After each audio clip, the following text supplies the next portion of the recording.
Iran, Afghanistan, Tajikistan, ترکی اور فارس کے مسلمان ممالک کے لوگوں سے لا الہ الا اللہ محمد الرسول اللہ سے ایمان کی وفاداری کا سوال تو کیا جائے گا، لیکن اس کی معاشرت، اس کی طرز حکومت اور احیاء دین کے لیے اس کا سوال پاکستان کے مسلمان سے ہی کیا جائے گا۔ کیوں کہ تم نے وعدہ کیا تھا کہ الہ العالمین خطہ زمین عطا فرما، ہم وہاں پہ اسلامی شناخت کو قائم کریں گے، اسلامک آئیڈینٹی کو قائم کریں گے، لیکن ہم نے اسے اگر چھوڑ دیا ہے تو ہم اپنے آپ کو مجرم کیوں نہیں سمجھتے؟ لوگ کہتے ہیں کہ پاکستان میں بہت یتیم بچے ہیں۔ میں بڑی معذرت سے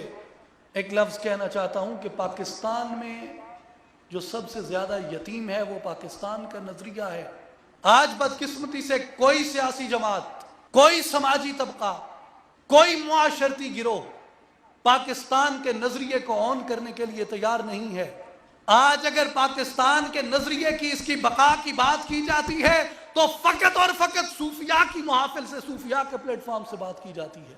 کہ ہم اس نظریے کے امین ہیں، ہماری کاوشوں سے یہ ملک بنا تھا اور ہم ہی وہ لوگ ہیں جو اس کے نظریے کو زندہ رکھے ہوئے ہیں۔ اس لیے میرے بھائی اور بزرگوں،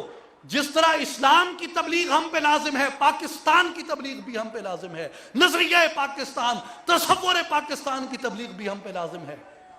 اپنی گلی محلوں میں جائیے، لوگوں کو نماز کا حکم کیجئے، روزے کا حکم کیجئے، زکوٰۃ کا حکم کیجئے، حج کا حکم کیجئے، جہاد بالنفس، جہاد بالعمل اور جہاد فی سبیل اللہ کا حکم کیجئے،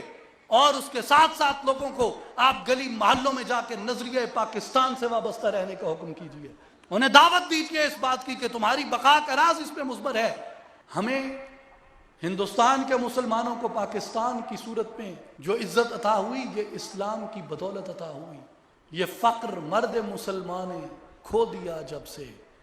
رہی نہ دولت سلمانی و سلیمانی۔ فقر بھی نکل گیا، قوت بھی نکل گئی، سلطنت بھی نکل گئی، کیا گیا ہے غلامی میں مبتلا تجھ کو کہ تجھ سے ہو نہ سکی فقر کی نگہبانی۔ میرے بھائیوں اور بزرگوں، آج مجھ پہ لازم ہے، آپ پہ لازم ہے کہ اس تحریک کو احیاء دین کی تحریک سمجھیں۔ پاکستان کی بقا دین کی بقا ہے، پاکستان سے محبت دین سے محبت ہے، پاکستان کا نظریہ دین کا نظریہ ہے، پاکستان سے وفاداری دین سے وفاداری ہے، اور پاکستان کو گالی دین کو گالی ہے، پاکستان سے غداری دین سے غداری ہے، پاکستان سے بے وفائی دین سے بے وفائی ہے۔